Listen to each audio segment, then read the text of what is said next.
우리 17장 16절부터 우리 31절까지입니다.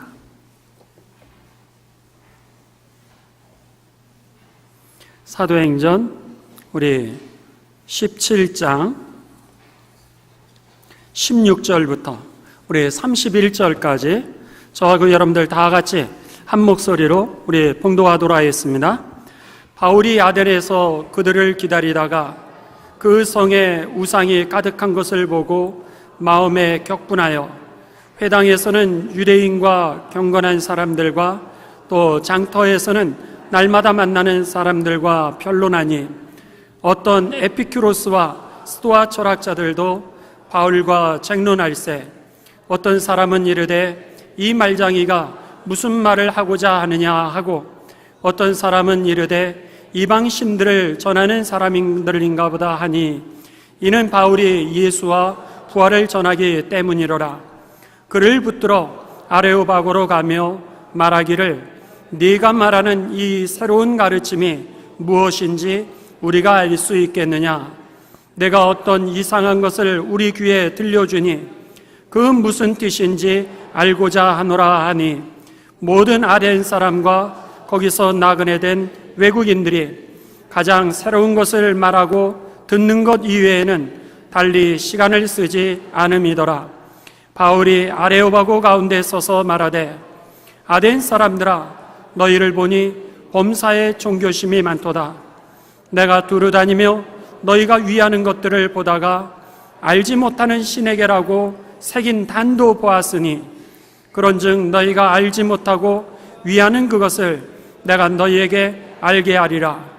우주와 그 가운데 있는 만물을 지으신 하나님께서는 천지의 주제시니 손으로 지은 전에 계시지 아니하시고 또 무엇이 부족한 것처럼 사람의 손으로 섬김을 받으시는 것이 아니니 이는 만민에게 생명과 호흡과 만물을 친히 주시는 이심이라.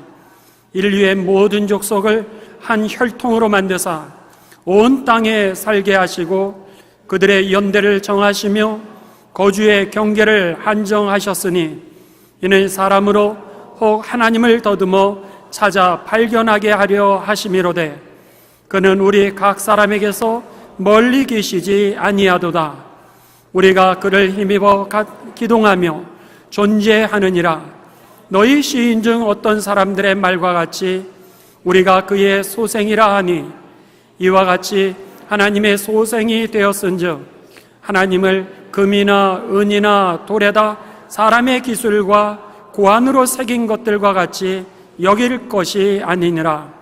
알지 못하던 시대에는 하나님이 간과하셨거니와 이제는 어디든지 사람에게 다 명하사 회개하라 하셨으니 이는 정하신 사람으로 하여금 천하를 공의로 심판할 날을 작정하시고 이에 그를 죽은 자 가운데서 다시 살리신 것으로 모든 사람에게 믿을 만한 증거를 주셨음이니라 하니라. 아멘. 오늘도 여러분 우리들의 여러 가지 환경과 조건이 있는데 우리를 부르는 세상으로 가지 아니하고 오늘 예배를 선택하신 여러분에게 하나님의 귀한 신령한 은총과 선물이 2018년도 가득하게 되시기를 주님의 이름으로 축원합니다. 오늘 본문 말씀은 이제 아덴이라고 하는 곳에 바울이 전도를 가게 됩니다. 그는 소아시아에서 복음을 전하다가 하나님께서 그를 강건하게 붙잡고 그를 유럽으로 인도하셨습니다. 소아시아에서도 복음을 잘 전하고 있었어요. 거기서 교회도 세우고 거기서 제자 훈련도 하고 그렇게 열심으로 주님 안에 충성을 했는데 하나님께서는 그곳의 사역을 멈추게 하시고 그리고 나서는 유럽 대륙으로 그를 인도하셨습니다. 이해할 수가 없었습니다. 왜 여기도 할 일이 많은데 여기도 더 해야 될 일이 많은데 하나님은 유럽으로 인도하셨을까? 그랬는데 가보니까 하나님께서 이 유럽, 당시의 세계의 중심지 역할을 하고 있었던 그리스와 이 로마를 통하여서 하나님의 복음이 전 세계에 뻗어나가길 원하셨던 그 하나님의 계획을 그가 발견하게 됩니다.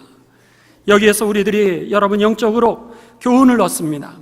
우리들이 이해가 되지 않는 일이 있다 할지라도 주님 가라 하시면 여러분 갈 수 있는 순종, 주님 멈추라 그러시면 멈출 수 있는 그런 믿음이 되시기를 주님의 이름으로 축원합니다. 그 순종 속에서 우리들은 사건 속에 말씀하시는 그 하나님의 뜻을 깨닫게 되고요, 우리가 그 말씀에 순종했을 때 그동안 우리들이 생각했던 가치관, 세계관, 그리고 선교관이 오히려 바뀌어지면서 더 넓은 세계관, 그리고 가치관, 선교관을 가지게 된다라고 하는 것입니다. 또 하나는 그 아덴에 이제 갔을 때에 보니까 아덴은 여러분 아테네라고 하는 그 신의 이름을 본따서 이름을 아덴이라고 그렇게 지은 겁니다. 그곳에 가니 우상이 25,000에서 약 3만 개가 있는 거예요. 그 당시에 문헌에 보게 되면 이 그리스 신화, 여러분들 알 수 있듯이 그렇게 수없이 많은 그런 우상들을 세워놓고 거기에다가 이름을 붙였습니다. 그 이름을 붙이고는 거기에 사람들이 절을 하고 또 제물을 드리고 그런 모습을 보면서 그에게 분노가 일어났습니다. 영적인 분노죠. 신이 아닌, 하나님이 아닌 거짓 우상에게 인생을 맡기는 그들의 모습에 대하여 영적인 분노가 났고요, 또 그 거짓 우상들을 만들면서 종교 장사를 하고 있는 그 속임수의 문화들, 이 사단의 문화에 대해서 영적인 분노가 나게 됩니다. 그러면서 이 영적인 그의 분노는 여러분 복음을 전해야 되겠다라고 하는 복음의 열정으로 바뀌게 됩니다. 바라기는 여러분 우리가 이 거짓 우상에게 속아 사는 사람들, 불쌍히 여기는 그 영적인 분노가 저와 여러분에게 있게 되시기를 주님의 이름으로 축원합니다. 이 거짓의 삶 속에서 속아서 살아가고 있는 그 사람들을 보면서 여러분 영적인 그 분노가 단순한 분노가 아니라 오늘 복음을 전해야 되겠다, 저들을 구원해야 되겠다, 저들을 치유해야 되겠다, 저들을 회복시켜야 되겠다라고 하는 구원의 열정으로 변화되시기를 주님의 이름으로 축원합니다. 바로 이 바울이 이 아덴에 가서 그가 가져게 되었던 경험이었습니다. 그러면서 그는 그 우상을 섬기고 있었던 그 에피큐로스 학파 철학을 따르는 사람들, 그리고 스토아 학파 그 철학을 따르고 있는 그들에게 이제 하나님이 누구신가라고 하는 것을 가르쳐 주게 됩니다. 에피큐로스 학파는요, 저들의 삶 속에 이제 하나님은 없다 이렇게 생각을 했습니다. 그래서 온 만물이라고 하는 것은 영원전부터 어떤 원자들이 우연하게 이렇게 집합을 하면서 모여지게 되면서 그것이 만들어져서 인간이 이렇게 만들어졌다라고 하는 진화론과 같은 그런 생각을 가졌습니다. 그러다 보니 인생에 있어서 신은 없고, 그리고 그들의 삶의 이유와 존재와 목적은 오직 쾌락, 그리고 오늘 행복을 누리는 것이 그들의 인생의 목표였습니다. 스토아 학파는 온 만물이 다 신이라는 거예요. 모두가 신이라고 하는 겁니다. 그래서는 그는 범신론을 이렇게 이야기해서 어느 한쪽은 무신론을 주장하고 있었고 어느 한쪽은 범신론을 주장하고 있었고, 어떤 사람은 우리는 신을 알 수 없다, 우리가 살면서 신을 어떻게 아랴 그러면서 불가지론이라고 그러죠. 어려운 단어로 불가지론, 신을 알 수 없다, 그런 논리를 그들에게 폈습니다. 그랬던 그들에게 바울은 이제 복음을 전하게 됩니다. 복음을 전하면서 예수님을 하나님이 이 땅에 보내주셨다는 거예요. 하나님의 아들을 이 땅에 보내주셨다고 그러니까 그들이 받아들일 수가 없었습니다. 아니, 신의 아들을 그러면 누구예요? 신이 왔다라고 하는 거예요. 사람의 자녀는 사람이고 개의 자녀는 개님이듯이 신의 자녀는 여러분 신이었던 거예요. 그 하나님이 육신을 입고 오셨다, 이해가 되지 않았습니다. 두 번째는 그 신이 죽었다, 그리고 나서 그 보혈로 우리가 죄 씻음을 받았다? 더 이해가 되지 않았습니다.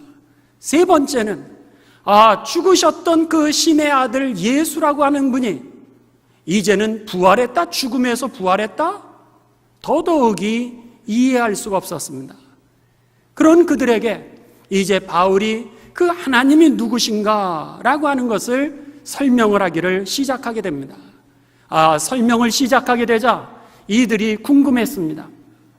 맨 처음에는 다른 신인가 보다 이렇게 생각했는데 그것이 궁금하니까 아레오바고라고 했던 그런 아레오의 바고라고 하는 단어는 언덕입니다. 아레오 언덕이라고 하는 곳으로 이제 바울을 초청해서 거기서 이제 복음을 듣게 됩니다. 바울은 그들에게 이렇게 얘기를 합니다. 아덴 사람들아, 너희들은 종교심이 많은 사람이로다. 이렇게 이야기를 하면서 내가 마을을 돌아보니까 마을에 너희들이 히랍 신화에 시인들에게 우상을 만들어 놓고 이름을 새겨 놓은 건데 이름을 하도 많이 짓다 보니까 이제는 더 붙일 이름이 없어서 이름을 알 수 없는 신에게라고 하는 제단까지 만들어서 거기에 절하고 있는데 내가 너희들이 알지 못했던 이름을 알 수 없는 그 신이 누구인지를 내가 가르쳐 주겠다 하면서 이제 복음을 전하게 됩니다. 자, 이게 지난 시간까지 여러분들 우리들이 봤던 말씀이고요. 자, 25절부터 바울이 이제 하나님에 대해서 복음이 무엇인가 라고 하는 것을 그들에게 전해주게 됩니다. 자, 24절을 한번 보시죠. 24절에 하나님은 누구신가? 우리들이 믿는 하나님에 대해서 바울은 정리를 해주게 됩니다. 첫째는 24절입니다. 다 같이 우리 같이 읽으십니다. 시작. 우주와 그 가운데 있는 만물을 지으신 하나님께서는 여기까지 첫 번째로 우리들이 믿고 있는 그 하나님이 누구시냐라고 하는 것에 대하여 우주 만물을 창조하신 하나님이시다 이렇게 얘기를 합니다. 여러분, 하나님께서 우주 그리고 온 세상을 창조하셨다라고 하는 것입니다. 우리가 이 우주 만물을 창조하신 하나님에 대한 그 믿음이 없이는 우리들에게 있는 신앙은 가짜라고 하는 겁니다. 여러분, 하나님이 우주와 온 세상을 창조하셨음을 여러분 믿습니까? 이것이 우리들에게 믿어질 때 비로소 우리들의 인생의 문제가 풀리게 되는 것입니다. 왜냐하면 하나님께서 세상을 창조하셨다, 우주를 창조하셨다 그러시면 하나님은 살아계시다는 얘기요. 더 나아가서 오늘 우리가 누구를 믿느냐라고 하는 문제가 해결되고 나를 창조하셨다라고 하는 말씀은 그 뒤에 하나님께서 우리들의 삶을 다스리고 통치하기 때문에 내 인생의 문제가 해석되기를 시작한다라고 하는 것입니다. 여러분, 첫째로 오늘 온 만물을 창조하신 그 하나님, 그분이 오늘 나와 함께 계시다라고 하는 사실을 기억하시기를 주님의 이름으로 축원합니다. 이것을 인정할 때 비로소 여기서 구원이 시작된다라고 하는 거예요. 그렇지 않으면 누가 우리를 구원할 수 있겠습니까? 이것을 인정할 때 비로소 우리들이 진정한 행복이 시작된다라고 하는 겁니다. 왜? 하나님께서 우리를 목적을 가지고 창조하셨기 때문에 오늘 내 인생에 그 목적이 무엇인지에 대해서 해결이 난다라고 하는 거예요. 우연스럽게 원자가 모여서 내가 사람이 됐다? 무슨 의미가 있겠습니까? 무슨 우리들에게 있어서 목적이 있겠습니까? 그냥 우연적인 존재요. 오늘 먹고 사고, 먹고 자고 싸고 애 낳고 이러면 그냥 끝이요. 아무 인생에 의미가 없기 때문에 오늘 되어지는 문제에 대한 해석이 우리들에게 없게 된다라고 하는 겁니다. 여러분, 오늘 우리들이 믿는 그 하나님은 천지를 창조하신 분이시고 바로 우리를 창조하신 살아계신 하나님을 믿고 있다라고 하는 사실, 그 말씀이 여러분과 저의 믿음의 내용 되시기를 주님의 이름으로 축원합니다.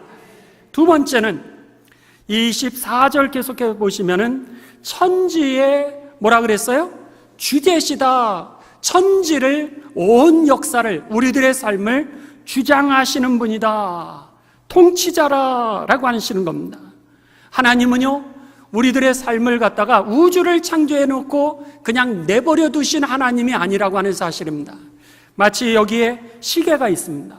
시계, 어느 사람이 이것을 만들어서 그냥 팔아버리고 더 이상 관심을 가지지 않는 그런 하나님이 아니라고 하는 것입니다. 하나님은 역사를 창조하시고 우리를 창조하실 뿐만 아니라 친히 우리와 함께 하시면서 우리를 다스리고 우리를 통치하시는 그 주권자라고 하는 것입니다. 그렇기 때문에 여러분, 오늘 우리들의 삶 속에 하나님은 이 자리에, 예배드리는 이 자리만 계시는 것이 아니라 우리들이 집으로 갔을 때도, 우리가 직장에 갔을 때에도, 우리들이 말을 할 때에도, 우리들이 잠을 잘 때에도 그 하나님은 우리와 함께 계시는 분이라고 하는 겁니다. 그 다음에 세 번째로 24절에 계속해서 뭐라 그래요? 하나님은 사람이 지으신 신전에 계시지 아니하시는 하나님이시다, 그렇게 얘기합니다. 사람이 지은 물건 안에 하나님이 갇혀 계신 분이 아니라고 하는 것입니다. 여러분, 이 말씀이 들려져야 됩니다. 하나님은 이 자리에만 계시는 하나님이 아니시라는 거예요. 여러분이 예배를 드리고 주차장에 갈 때, 여러분이 차를 탈 때에도 그 차 안에 함께 하시는 하나님이라고 하는 사실입니다. 우리들이 골방에서 얘기할 때도 그 골방에서 얘기하는 그 가운데 함께 하시는 하나님이시고요, 우리가 누구를 만나 그 사람과 교제를 할 때에도 그 자리에 함께 계시는 하나님이라고 하는 사실입니다. 하나님은요, 오늘 교회에 갇혀 계신 분이 아니라, 그래서 바울은 로마서 12장 1절에서 2절에 뭐라 그래요? 우리들에게 하나님 앞에 거룩한 산제물이 되라, 그렇게 얘기를 합니다. 오늘 예배를 드릴 때만 예배하는 삶이 아니라 오늘 일하는 자리도 예배하는 자리요, 직장뿐만이 아니라 사람을 만나는 자리도, 물건을 사는 자리도, 공부하는 자리도, 밥을 먹는 자리도, 잠을 자는 그 자리도 하나님이 함께 하시는 자리이기 때문에 그 자리가 예배가 되어야 할 줄을 믿습니다. 하나님은 성전에 갇혀 계신 분이 아니기 때문에 오늘 예배에서는 능력받고요, 여러분 6일 동안 세상에 나가서는 그 능력으로 승리하게 되시기를, 또 예배하는 삶이 되시기를 주님의 이름으로 축원합니다. 25절입니다. 네 번째로, 하나님은 누구시냐? 무엇이 부족해서 부족한 것처럼 사람의 손으로 섬김을 받으시는 분이 아니다, 그랬습니다. 무엇이 부족해서 섬김을 받으시는 그런 하나님이 아니시다. 이게 무슨 얘기죠? 여러분, 오늘 거기에 2만 5천 개에서 3만 개의 우상을 만들어 놓고 그 사람들은 어떻게 생각을 했냐면, 여기에 우상의 제물을 드리면 귀신이 와서 그 귀신이 그것을 잘 먹고 만족하는 거, 그래서는 우리들을 축복한다, 이렇게 생각을 했던 겁니다. 그런데 오늘 바울은 완전히 다른 얘기를 하는 거예요. 우리가 믿는 하나님은, 하나님이라고 하는 분들은 우리가 드리는 제물을 먹고 사는 분이 아니라는 거예요. 여러분 기억하십시오. 오늘 저와 여러분이 드리는 그 제물을 먹고 사시는 하나님이 아니라고 하는 사실입니다. 우리가 드리는 헌금을 먹고 하나님이 사시는 그런 분이 아니라고 하는 거예요. 우리가 오늘 헌신하고 우리들이 희생하고 우리들이 섬길 때에 우리들의 그 헌신과 희생을 먹고 사시는 분이 아니라고 하는 사실이 저와 여러분에게 들려지게 되시기를 주님의 이름으로 축원합니다. 어느 인간이 하나님을 동량할 수 있겠습니까? 그것은 아주 불경건한 그런 이야기인 것입니다. 그래서 이제 이 마태복음 3장 7절에서 8절에 보면 세례 요한이 이렇게 얘기합니다. 하나님이 능히 이 돌들로도 아브라함의 자손을 만들 수 있느니라. 여러분, 저와 여러분이 헌신하고 희생해서 하나님이 도우심을 받는 그런 하나님이 아니라 하나님이 계획하셨으면 돌들로도 아브라함 자손을 만들어서 하나님의 일을 성취하신다라고 하는 것입니다. 그러면은 우리들이 섬기고 헌신하고 희생하는 건 뭐예요?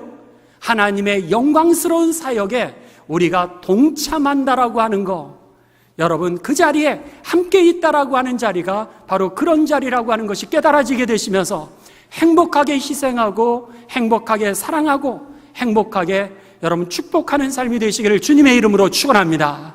무엇을 해주는 것이 아니라 내가 하나님의 은총에 참여하고 있다라고 하는 거예요. 한번 우리 교회 청소년 중에 그런 적이 있었습니다.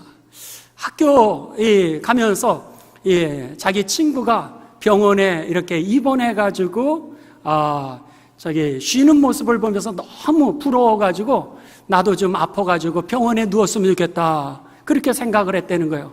아니나 다를까 다리가 부러졌어요. 그래가지고 병원에 갔는데 병원에 제가 신방을 갔더니 자기가 옛날에 그렇게 생각했는데 이게 얼마나 불편한 줄 이제 알았다는 거예요. 다시는 그런 얘기 안 하겠다는 거예요. 여러분 한번 병원에 가보십시오. 며칠 누워서 쉬는 거는 오래간만에 좋지만 계속 누워 있으면은요, 여러분 오늘 이렇게 예배 드리는 것 자체가 얼마나 감격스러운 일인지, 내가 다른 사람을 도와준다는 게 얼마나 행복한 일인지를 깨닫게 될 것입니다. 내가 하나님을 위해서 뭘 해주는 게 아니라는 거예요. 예배 나와 주는 게 아니라고 하는 겁니다. 착각하지 마십시오. 여러분이 예배에 나와 주는 것이 아니라 여러분 하나님의 축복의 이 자리에 나온 게 여러분이 축복을 받은 것입니다. 그렇죠? 하나님은요 우리들의 도움을 필요하는 분이 아니라는 거예요. 제가 한 번은 미얀마를 갔었습니다. 미얀마를 갔었는데 거기에 큰 절이 있어요.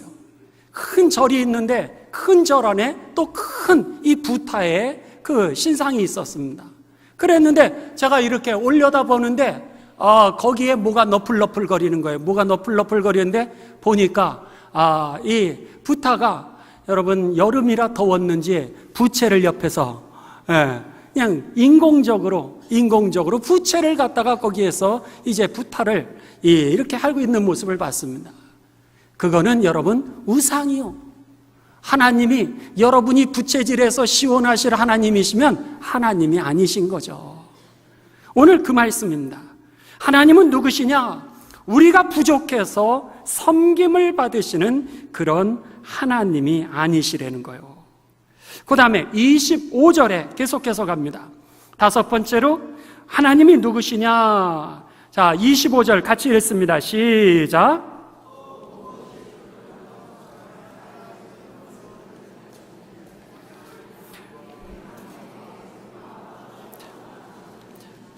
자, 25절에 보시면은 하나님은 이제 만민에게 뭐예요? 뭐를 주시는 분이에요? 생명을 주시는 분. 만민에게 호흡을 주시는 분, 만물을 친히 다스려 주시는 모든 것들, 필요한 것들을 공급해 주시는 하나님이시다. 이렇게 우리들에게 가르쳐 줍니다. 다른 말로 얘기하면 우리들에게 하나님은 어떤 분이냐면 힘을 주시는 분이십니다. 하나님은요 우리들에게 생명력을 주시는 분이라는 거예요. 우리들에게 여러분 능력을 주시는 하나님이십니다.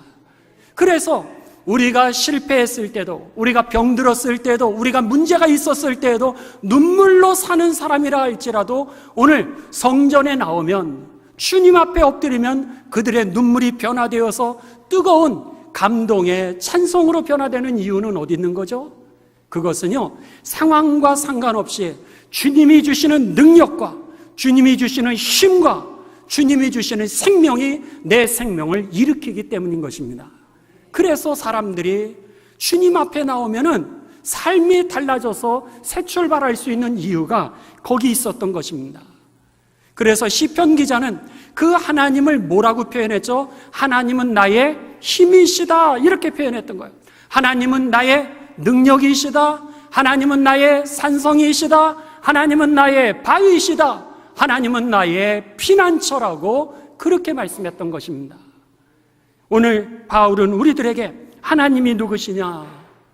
너희들은 하나님이 없다라고 그러고도 이야기하고 또 하나님을 우리가 알 수 없다라고 그러기도 하고 그리고 내가 신이다라고 그랬는데 오늘 너가 신이면 여러분 죽지를 않아야 되는 거잖아요.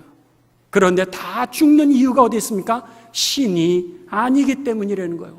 너가 오늘 살아날 수 있는 거, 너가 능력을 얻어 새 출발할 수 있었던 것은 너희의 능력이 아니라 바로 하나님이 우리에게 힘을 주시고 능력을 주셨기 때문이라는 거예요.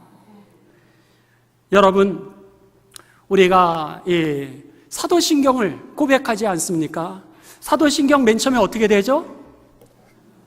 전능하사 천지를 만드신 하나님 아버지를 내가 믿사오며. 그러면 이 사도신경이라고 하는 것은 성경 전체 우리가 믿는 하나님을 여러분 이제 요약을 해놓은 겁니다. 요약했을 때 맨 처음의 내용이 뭐냐면 전능하사 그랬습니다. 전능이라고 하는 것은 내가 할 수 없는 것을 하나님은 하실 수 있다라고 하는 그런 표현입니다. 그렇다면 여러분, 하나님이 내가 할 수 없는 일을 하나님이 하실 줄 믿습니까? 이게 믿음이라는 거예요. 하나님이 하실 수 있다라고 하는 걸 믿는다면 하나님은 죽은 하나님이 아니요, 하나님은 지금도 살아 역사하시는 하나님이신 것입니다. 이게 바로 이 사도신경이었던 거예요. 그 다음에 전능하사, 그 다음에 뭐죠? 천지를 만드신 하나님 아버지. 그러면은 천지와 우리들을 만드신 그분은 뭐예요? 아버지 되시죠. 만일 그 살아계신 하나님께서 나를 지으셨으면 아버지라고 하는 게 당연한 것이고요. 더 나아가 예수님을 통해서 나를 구원했다 그러면 우린 뭐라 그래요? 그것을 구원자라고 이렇게 얘기하는 거예요.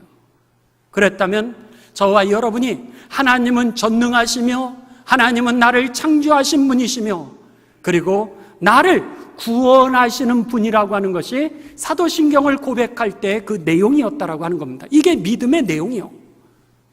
그렇다면은 여러분, 우리가 이 사도신경을 암송하시면서 그 안에 정말로 그것을 믿는 I love you, 하나님, 내가 하나님을 사랑합니다, 그 고백 안에 이게 들어가 있느냐라고 하는 것입니다.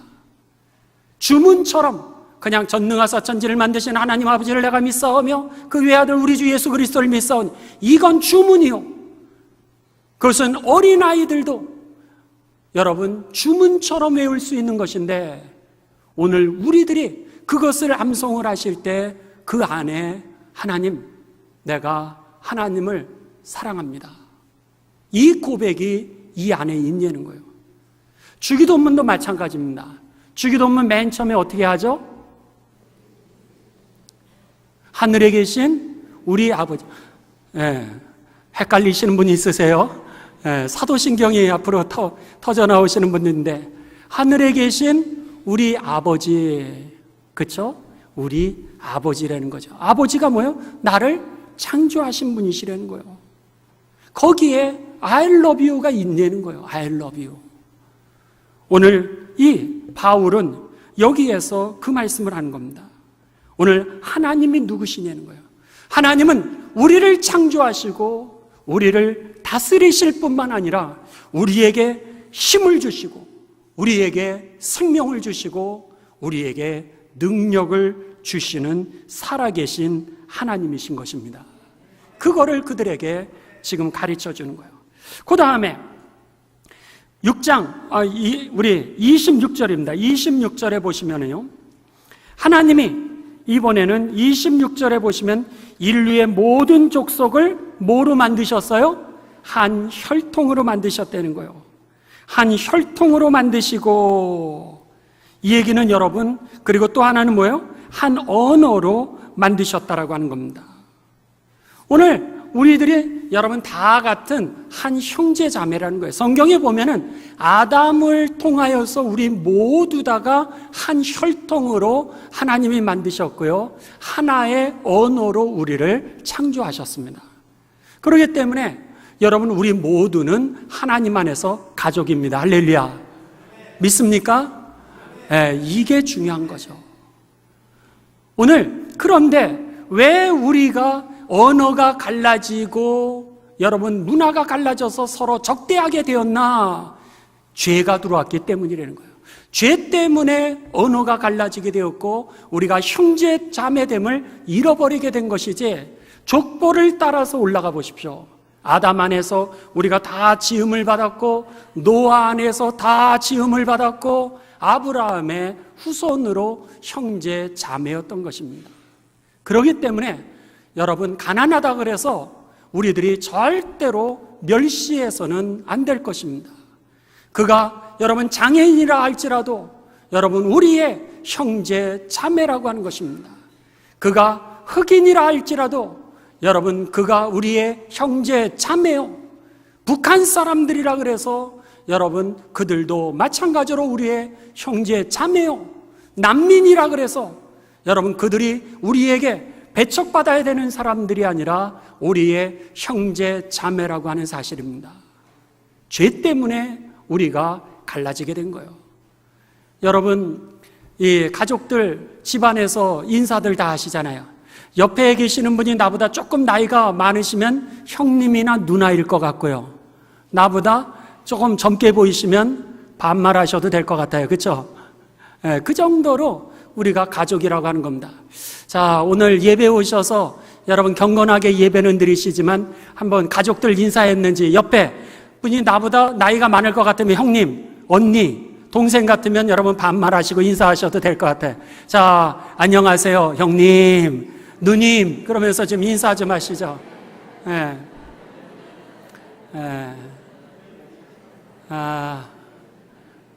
권순창 형님. 사실은 우리가 그리스도 안에서 형제 자매죠. 근데 우리에게 왜 하나님이 여러분 부귀를 주셨냐라고 하는 거예요. 왜 하나님이 우리에게 명예를 주셨냐? 왜 하나님이 우리에게 능력을 주셨냐? 아브라함을 부르셨을 때 하나님이 뭐라 그러셨어요? 내가 너로 하여금 뭐가 되게 하리라? 복의 근원이 되게 하겠다 그러셨습니다. 그 얘기는 뭐예요? 다른 사람에게 복을 나눠주게 하기 위해서 우리에게 복을 맡겨주셨다라고 하는 겁니다. 저와 여러분에게 능력을 주신 이유는 나 하나 잘 먹고 잘 살도록 그렇게 주신 것이 아니라 여러분 가난한 사람들, 그들 여러분 나눠주라고, 오늘 몸에 불편한 사람들 그들 도와주라고 하나님께서 우리들에게 복의 근원이 되도록 우리에게 축복을 해주신 겁니다. 예수님의 제자들을 부르셨을 때 마찬가지죠. 예수님이 뭐라 그러셨어요? 내가 너를 사람을 구원하는 그런 어부가 되게 하겠다. 너는 이미 구원을 받았어요. 예수님의 은혜로 인하여 구원을 받았는데 내가 너로 하여금 복의 근원이 되게 하겠다. 바로 그 말씀이었던 거예요. 그래서요, 여러분 출애굽기에 보면은 이제 우리들에게 있어서 11조 띠라는 거예요. 11조 띄어가지고 그 10분의 1을 가지고서 고아, 과부, 나그네 나눠주라는 거예요. 너는 10의 9로 잘 먹고 잘 살도록 내가 축복해 줬다는 거예요. 그래서 그 10분의 1을 가지고서 이제 고아와 과부와 나그네와 그리고 도움이 필요한 사람들 나눠주라는 거예요. 너희가 열매를 딸 때에도 남겨두라는 거예요. 왜? 고아, 과부, 나그네가 와서 그거 따먹게. 따다가 만일 여기 바닥에 떨어졌어요. 쌀알이 떨어졌어요. 그러면 줍지 말라는 거예요. 왜? 고아, 과부, 나그네가 먹을 수 있도록. 그게 바로 하나님의 뜻이었던 거예요. 그뿐입니까? 여러분 마태복음 25장 40절에 보면 지극히 작은 자 하나에게 한 것이 바로 나에게 한 것이다. 하나님을 누구하고 동일시시키냐면 약자, 고아, 과부, 나그네와 같은 그런 약자와 하나님을 동일시시키고 있습니다. 그때 묻습니다. 하나님, 언제 우리가 하나님을 갖다가 대접하고 마실 것을 드렸고 감옥에 갇히셨을 때 언제 우리가 대접했습니까? 그랬더니 뭐라 그래요? 내가 감옥에 있을 때 너희가 와서 먹여주었고, 내가 목마를 때 너희가 마실 것을 주었고, 내가 헐벗었을 때 너희가 옷을 입혀주었다. 그렇게 하시면서 지극히 작은 자 하나에게 한 것이 바로 나에게 한 것이니라.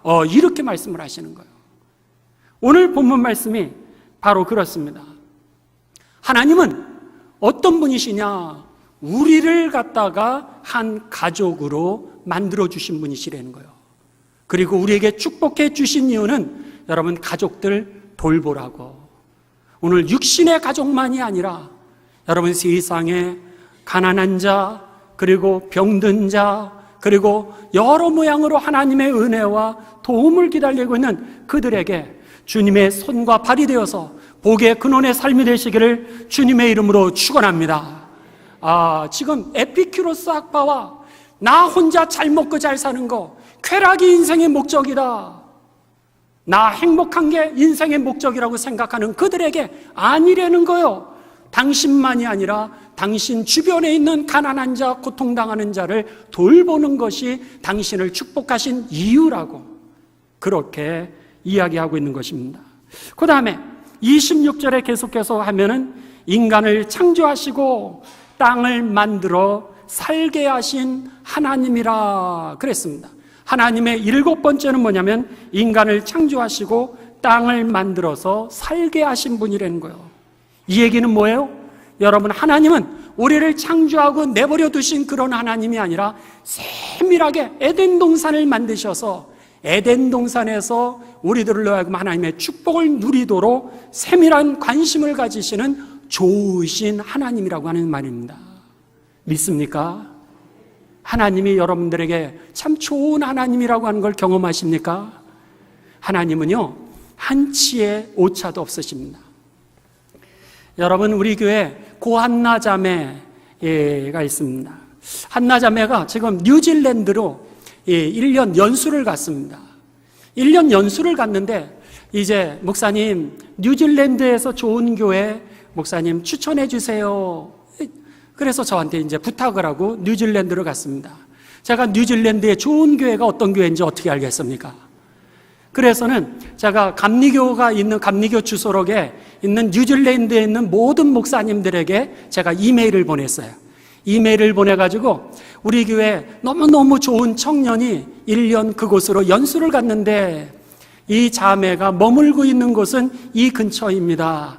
이 근처에서 가장 좋은 교회, 추천해 줄 만한 가장 좋은 교회 있으면 추천해 주세요. 그렇게 해서는 제가 메일을 보냈어요. 그랬더니요, 뉴질랜드에서 답장이 왔어요. 그 자매 근처에 참 좋은 교회가 있고 그 교회에 참 좋은 목사님이 계십니다. 그래가지고는 그 자매 전화 연락처를 가르쳐줘서 뉴질랜드에 그 목사님하고 연락을 하게 했어요. 그래가지고는 주일날 아침에 이제 그 교회를 가기 위해서 그 목사님을 만나는 거예요. 딱 만나보니까 누구냐면 우리 교회 일부 지휘자 신수경 집사님 동생이에요. 신흥 목사. 이야, 제가 신흥 목사님 우리 교회에 있었잖아요. 신흥 목사님 뉴질랜드 가서 목회한다 그런 건 알았지만은 한나자매 집 옆에서 목회할 줄 누가 알았겠어요. 제가 그래서 그 신흥 목사님한테, 그 다음에 한나자매한테 전화를 하면서 뭐라 그랬냐면, 제가 인생에 있어서 소개를 잘한 것 중에 이렇게 잘한 적은 처음이라고. 하나님은요, 여러분, 한치의 오차도 없으십니다. 할렐루야. 이게 바로 하나님은 인간을 창조하시고 땅을 만들었다는 게 뭐죠? 에덴 동산을 얘기하셨던 거예요. 이렇게 시계 하나 만들어 놓고 사가면 더 이상 관심 없는 그런 시계빵 주인이 아니라 오늘 세밀하게 에덴 동산을 만드시고 우리로 하여금 거기서 잘 살 수 있도록 세밀하게 인도하시고 축복해 주시는 좋으신 하나님이라고 하는 거, 한치도 오차가 없으신 하나님이라고 하는 사실이 저와 여러분의 믿음의 간증이 되시기를 주님의 이름으로 축원합니다. 그 다음에 여러분 26절입니다. 하나님은 또 어떤 분이시냐? 8번째, 여러분 연대를 정하셨다 그랬습니다. 그리고 거주의 경계를 정하신 하나님이라는 거예요. 연대를 정하셨다라고 하는 단어 뜻은요, 하나님이 역사를 시작하셨다 그런 뜻입니다. 창세기 1장 1절부터 5절에 보면 하나님께서요, 이제 빛이 있으라 그러시면서 빛을 만드시죠. 빛을 만드시고 1장 5절에 보면 빛이 있는 곳을 낮이라 그러고 빛이 들어간 곳을 어둠, 밤이라 그랬다. 그래서 인간의 시간의 역사가 하나님께서 시작을 하시면서 창조가 됩니다. 그러니까 시간을 주시고 더 나아가서 연대를 정하시고 거주의 경계를 정하시면서 인간의 역사를 시작을 하셨던 거예요. 이 역사의 주인이 누구세요? 바로 하나님이신 것입니다. 그렇기 때문에 오늘 우리들의 삶 가운데 속에 우리가 하나님을 알아야 내가 지나온 날들을 보면은 나의 역사가 해석이 되는 겁니다. 그렇지 않으면 이해가 되지 않는 거예요. 왜? 스토아 학파는 자기가 신이라는 거예요. 근데 신이 문제가 있어요. 문제가 해결이 안 되는 거예요. 내가 신인데 누가 해석해 주겠어요? 그러면 가짜 신이죠. 또 신이 없다라 그랬어요. 그랬는데 내 신이 없으니까 나는 오늘 행복하고 쾌락한 쾌락이 인생의 목적인데 지나온 역사가 해석이 안 되면 여러분 오늘의 문제에 대해서 어떻게 이해를 할 수 있겠습니까? 그렇기 때문에 하나님이 살아계시다라고 하는 것을 믿지 못하면 그것은 여러분 신앙이 아니요, 그러다 거기에는 구원이 없고요, 인간의 역사가 없다라고 하는 겁니다. 역사가 어디서 생겼겠어요? 누군가 창조했기 때문에 역사가 있는 거죠. 오늘 이 26절에 뭐라 그러냐면 연대를 정하시고 거주의 경계를 정하신 그 하나님이라고 하는 거, 이 역사와 이 역사의 시간을 이제 만드신 하나님이라고 하는 것을 우리들에게 가르쳐 줍니다. 그러면서 어떻게 돼요? 27절에 보면 그 하나님을 사람이 불가지론, 그 하나님을 모른다라 그랬잖아요. 근데 모르는 게 아니라 더듬어서 하나님을 알 수 있게 해놓으셨다는 거예요. 여러분, 우리가 하나님을 모릅니까? 알죠. 어떻게 알아요? 기도하니까. 기도해보면 하나님이 응답하심을 통하여서 살아계심을 경험하게 되죠. 그리고 살아온 날들을 보니까 그 문제 내가 해결할 수 없었는데 하나님이 도우셨다라고 하는 것을 깨닫게 되고 하나님의 섭리를 깨닫게 되면서 하나님이 하셨구나. 아까 한나자매, 여러분 어떻게 제가 거기를 연결을 할 수 있겠어요? 한나자매도 모르고 저도 모르고 거기 있는 목사님도 하나도 모르는데 여러분 그 좋은 교회 좋은 목사님 어떻게 만날 수 있게 하겠어요? 우리는 할 수가 없는 겁니다. 하나님이 하신 것이죠. 그것을 통하여서, 사건을 통하여서 우리는 하나님을 더듬어 알 수 있도록 허락하셨다. 이렇게 오늘 성경은 우리들에게 가르쳐 줍니다. 마지막으로 27절에 하나님은 어떤 분이시냐? 그래서는 이는 사람으로 혹 하나님을 더듬어 찾아 발견하게 할 뿐만 아니라 하나님은 우리 각 사람에게서 어디 계시다라고요? 멀리 계시지 아니하시고 우리와 가까이 계시는 분이라는 거예요. 할렐루야. 가까이 계시다는 얘기는 뭐죠? 여러분, 예배만 함께 하시는 분이 아니라 직장에서도, 몰래 얘기하는 것 속에서도, 그리고 이부자리 속에서도 우리가 어디에 있든지 우리와 함께 하시는 살아계신 하나님이라는 거예요. 자, 이제 결론을 내립니다. 그 하나님에 대해서 오늘 성경은 31절입니다. 31절에 보면 30절입니다. 결론이 뭐예요? 알지 못하던 시대에는 하나님이 간과하셨거니와 이제는 어디든지 사람에게 명하사 뭐 하라고요? 회개하라. 이게 오늘의 결론입니다. 여러분 따라 하시겠습니다. 회개하라. 네, 회개할지어다. 아멘. 이 회개라고 하는 단어는 뭐냐면 돌아서다, 그런 뜻입니다.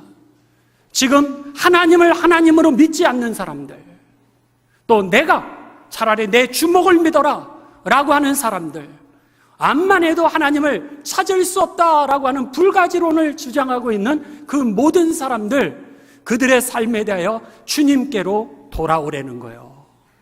그러면서 31절에 뭐라 그러냐면 반드시 심판날이 있다라고 하는 겁니다. 하나님께서요, 인생에게 70년, 80년 인생을 갖다가 여러분 위탁해 주신 거예요.